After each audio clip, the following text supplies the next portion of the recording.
Hi, this is Myrna, and this is a very interesting video and very beautiful video I was watching this morning. Is What Made King Solomon the Wisest and Most Foolish King? And it is made by Deep Bible Stories, and I think he does great work. There are so many people I think are so smart and so creative on YouTube. And I always want to make sure I give people credit for what they are doing. But the thing is, I'm very interested in King Solomon and Bathsheba, especially. For a fact, I wrote a book about it, so let me show you that. Is, excuse me, and it's titled Bathsheba, the United Kingdom's Secret Saboteur. So I want you to know I was not copying off of the other guy. Um, I had already put this out, and I'm kind of proud of it. I would really welcome anybody giving me looking at it and giving me a review. But this is what it's about. Okay, and I made a point of saying the United Kingdom because the King David worked really hard to unite all of Israel. And just two generations later, it was divided. And I think that the person who had a hand in that was Bathsheba, as it was another one of those conspiracies. That's and this is my opinion. I put in a lot of references, but still, it is my opinion. So, let me read the caption. In the heart of the ancient kingdom of a united Israel, Bathsheba emerges not just as a figure of beauty, but also possibly as a cunning agent with a hidden agenda. Tasked with infiltrating the royal court, she uses her charm and intelligence to manipulate King David while maintaining her facade as a loyal subject. Her covert operations and familial and strategic alliances set the stage for a series of events that ultimately lead to the kingdom's division. It remains divided to this day. Through her actions, readers witness the unraveling of a once united realm brought to division by three of the very people King David loved and trusted most. This gripping biblical tale of intrigue and betrayal showcases Bathsheba's pivotal role in the kingdom's division, making her an unforgettable character in the annals of history. This is a new, possible, and plausible interpretation of these biblical events. And you can get it on Kindle. But the way things are going, I think that that's why I went ahead and did a hard copy. And there's also a soft copy. I did all three. But, please take a look at it. And if you could give me a review, if you don't hate it, that would be very, very nice. Well, anyway, like I was saying, I haven't been a fan of Solomon since I really started studying. And one thing I always thought was, okay, when you go to school, you're given, if you can answer questions and remember things, you're called smart and you're told that that's really, really important. But my thought, even back then, was that it's good to be smart, but we aren't sure if it really helped Solomon. And plus, one commentary I read was saying that when it said that King Solomon was wise, it was saying that he knew magic. And my thought was, how would he know magic? Well, his mother Bathsheba was not an Israelite. Now, when I first started writing, which was actually back in 2016, I was doing a lot of research. And at that time, you could go online and it would tell you, nope, Bathsheba was not an Israelite. But now, when you look, it will tell you she was. But I've been over that before. Her father was Eliam, and his father was Ahithophel.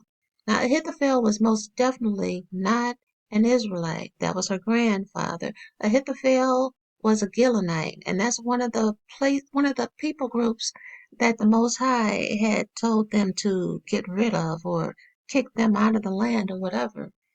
But instead, they kind of wound up being in high positions.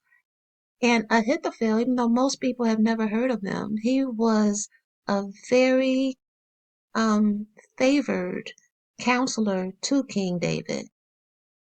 So Ahithophel, it doesn't tell you who Ahithophel married or who Bathsheba's mother was, but her father was definitely Eliam. So at the very least, and anyway, even if Ahithophel had married an Israelite woman, that would have made her half Israelite. No, that would have made Eliam half Israelite, her father. But she, Bathsheba, her first husband, was not Israelite. He was, let me hold on one moment. Okay, Bathsheba's husband was Uriah, and he was a Hittite. The Hittites were, let me see who they were. So this is the topical encyclopedia, and the Hittites, known as the descendants of Heth, are a significant group mentioned throughout the Old Testament.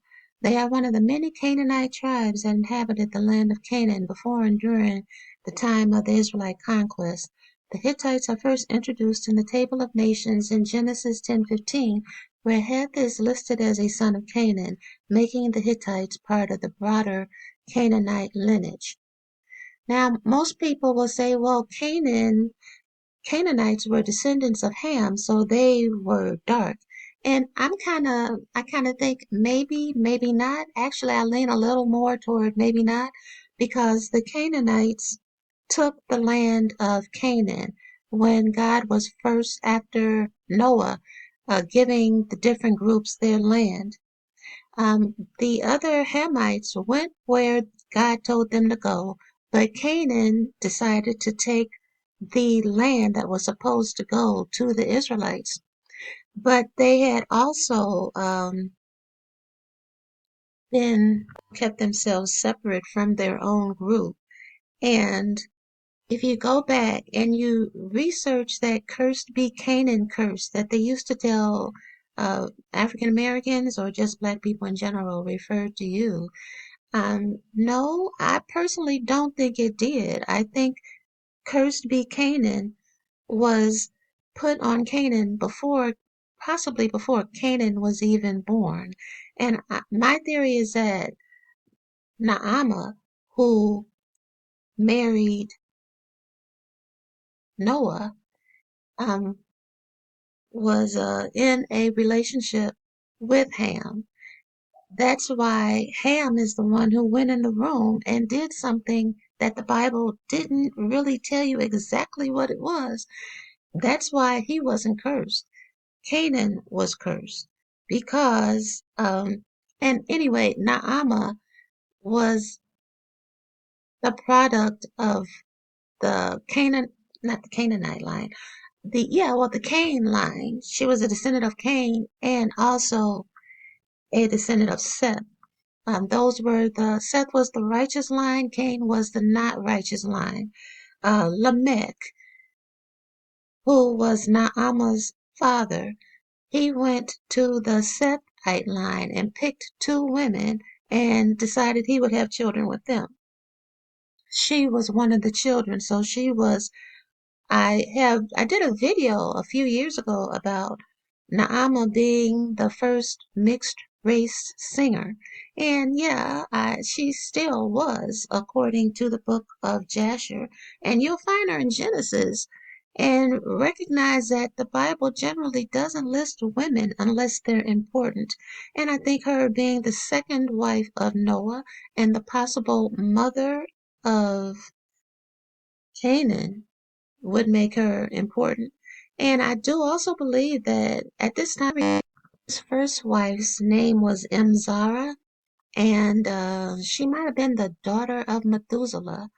And his second wife, because Mzara didn't make it onto the ark, his second wife at least according to the sources I was looking at, was named Naamah, and she was the daughter of Lamech. And maybe about a week or so ago, remember I had done a video where I was saying that it's something about the current president, Trump, that reminds me a lot of Lamech.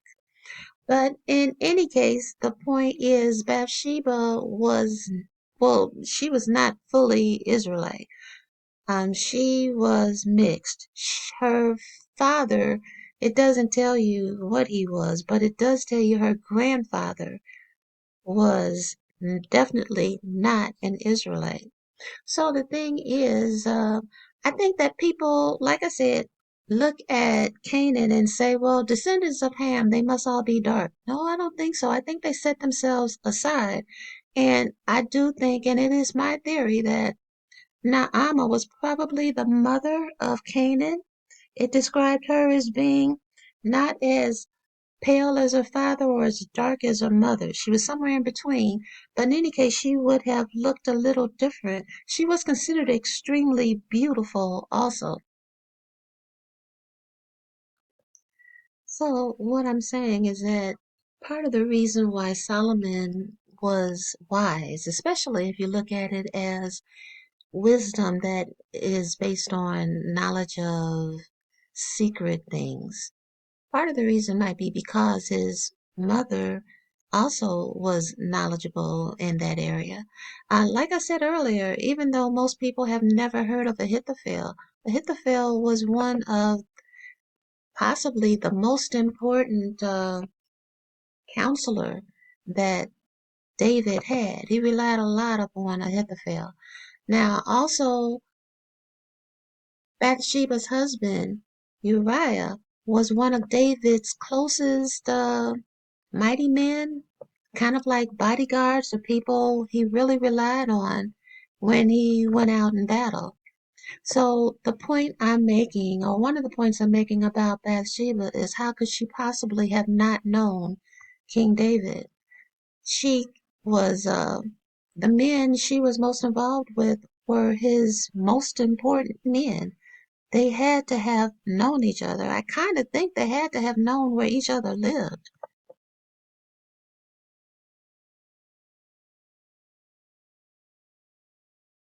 So her bathing naked on her rooftop at that particular time, excuse me, I don't think was an accident. I think it was planned. And who would have been in the position to know that David didn't go out to battle that day? Well, that would have been her grandfather, Ahithophel. They were that close. So, I think the reason why King David was the wisest and the most foolish king was because his loyalty was never totally for the kingdom. He had been raised by someone who came from another people who probably resented the Israelites being in their land, what they considered their land, and probably wanted, well, were not unhappy to see them leave. And not to give away the whole book, well, it's actually in the Bible and other non canonical works, but um, Ahithophel, David seemed to really love Ahithophel, and it doesn't seem as if the uh, the feelings were mutual. So I think that Solomon was the wisest because he had now I know a lot of you are going to say, well, he's the wisest because he asked God for wisdom. Yeah, I saw that, and it makes me kind of wonder. Also, the thing about Solomon was even before he became king, he married a woman who was an Ammonite. So if you know the law and the law says don't marry non-believers, well, it's beyond. I believe that being an Israelite or whatever is a bloodline. It's not a belief system. And I think it demonstrates that if you ever look at the books of Ezra and Nehemiah, because when they were trying to return to the kingdom, to the temple, to their land. And especially Nehemiah, well, both of them were telling the men, and it was the men, much more so than the women, when they were telling them that, nope, you cannot have these foreign women. You're going to have to send them all back. Not just them, but them and their children. So it's a bloodline. Being an Israelite is a bloodline. And it really, just those two books go really against the ideal that when anybody is mixed with black or Israelite or whatever you want to call it, then that's what they are, then they're black. The Bible actually says if you really believe that the blacks are the descendants of the Israelites, that's just the opposite of what it said. It said that if you marry a foreign man or woman, that child is not an Israelite. And Ezra and Nehemiah forced them to send the wives, the foreign wives, and their children away. If it was not a bloodline, if it was just a belief system, they could have said, well, just have a mass education program going on. But they didn't. They said, nope, they've got to go. You have to, the way other people want to keep their bloodline, I think, is what the Most High is telling his people to do. But that's going on another topic altogether. And I'm sorry about my voice. It seems like this time it left and it doesn't want to come back, but I am trying. So, like I said, I thought this was really interesting, and I keep saying, the reason why he was the King Solomon was the wisest and the most foolish.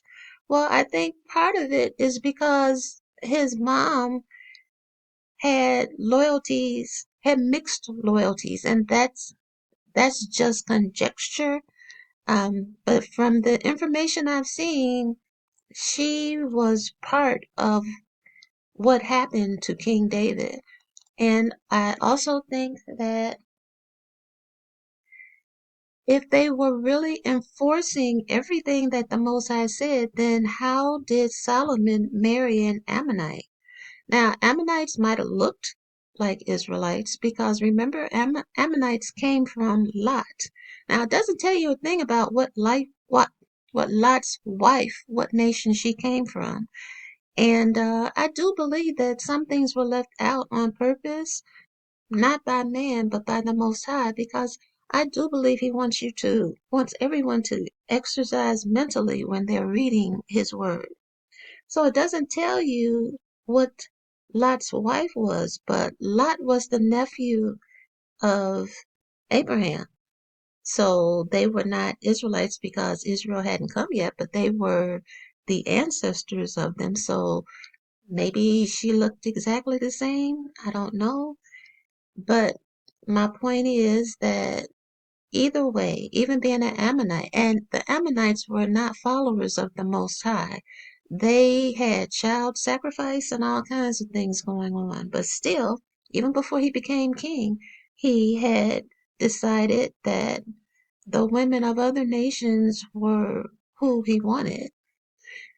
So, I just find everything about the Old Testament, not everything, but I find bloodlines very interesting, genetics, and what the Bible is telling you about genetics and epigenetics that people are just now discussing, and also about narcissism and just downright evil people. I think all of that is fascinating, and it's all written because we're going to need it to get through these last days. But please, if you have a moment, take a look at my book. Okay, here it is again. And, check out the hardbound, the paperback, or the Kindle. Either way, um, I would appreciate it. And you guys have a great rest of your day.